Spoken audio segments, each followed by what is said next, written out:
You ask Tiger to solve. This deals with linear equations with one unknown. The final result is x equals 6. Let's solve it step by step. Group all x terms on the left side of the equation. Add x to both sides. Group like terms.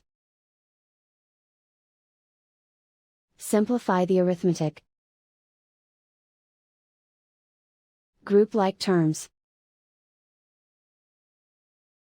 Simplify the arithmetic. Group all constants on the right side of the equation. Add 5 to both sides. Simplify the arithmetic.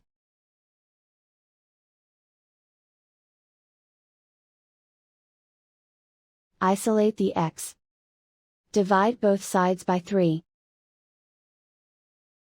Simplify the fraction. Find the greatest common factor of the numerator and denominator. Factor out and cancel the greatest common factor. And so the final result is x equals 6.